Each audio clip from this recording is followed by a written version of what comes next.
지난 15일 광산구 월곡동 담화 어린이공원에서 고려인이 아닌 항일 독립운동가 홍범도 장군 흉상 제막식이 열렸다. 정부는 홍범도 장군이 사망한 지 78년이나 방치하고 있다가 겨우 작년 8월 유해를 송환했다.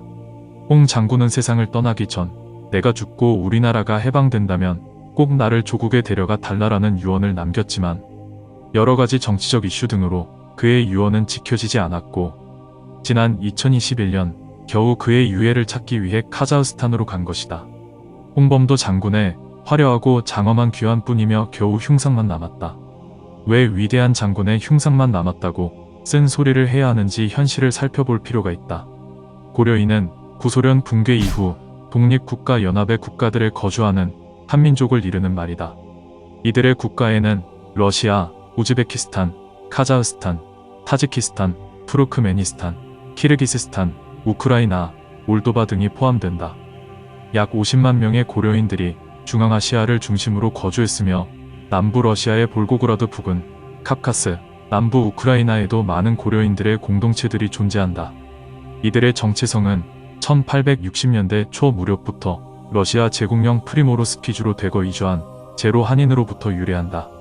광산구 월곡동에는 고려인 마을이 있고 수천 명의 고려인이라 불리는 사람들이 거주하고 있다. 저는 초창기부터 고려인 마을에 관심을 갖고 직함을 맡으며 돕기에 나섰다. 대학병원의 건강검진도 수차례 추진했고 직접적으로 후원도 나름대로 했지만 매번 부족함을 느끼면서도 형편이 허락하지 않아 한계를 느꼈다. 나라가 힘이 없어 만주벌판으로 소련으로 떠돌아다니면서 살아야 했던 불쌍한 우리 선조들, 힘없는 나라를 원망하면서도 후손을 위해 나라의 독립을 마다하지 않았고 가산을 털어 군자금을 마련했으며 목숨까지 초계같이 버렸다. 이 같은 독립군들의 후손들을 지켜주지는 못할 망정 우리 후손들은 고려인이라 부르며 선주민, 이주민이라 부르기 주저하지 않는다. 홍범도 장군 흉상 제막식에 참석해 얼굴을 내밀고 똥폼 잡고 사진 촬영한 인물들이 나선다면 이들에 대한 처우가 크게 달라질 것이다.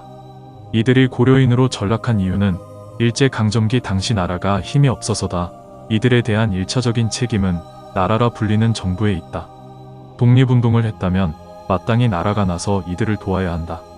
나라가 힘이 없어 시베리아 벌판에서 서럽게 살고 남은 그들의 후손에게는 당연한 보상이 이루어져야 하지만 현실은 매번 우리의 생각과 다르다.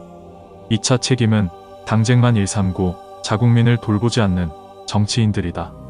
자신의 배만 불리고 말로만 유권자인 국민을 외면하고 있는 이 시대의 양반님들, 양반 임내하면서 수염만 다듬고 있고 뒤로는 못된 짓만 골라 하는 정치인들의 책임은 가장 크다.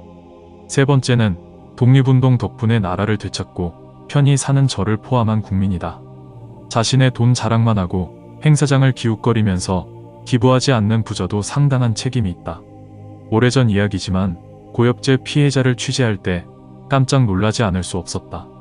고엽제 피해자들이 나라에서 받는 연금이 고작 10만원이라는 사실에 그저 입이 떡 벌어졌다.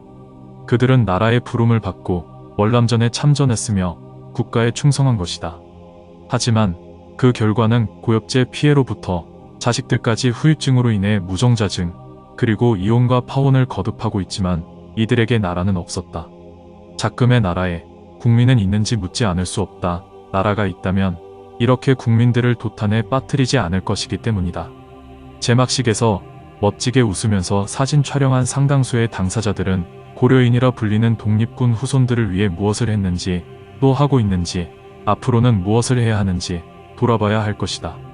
저는 고려인 마을 초창기에 조건 없는 국적 회복과 대한민국 국민다운 이름 회복 등 몇 가지를 제안했다.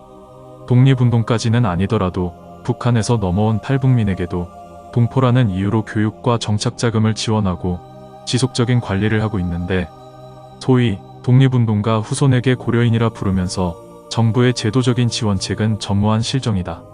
우리는 왜 그들을 독립군 후손으로 영웅 대접은 고사하고 고려인이라 불러야 하는지 답답하다.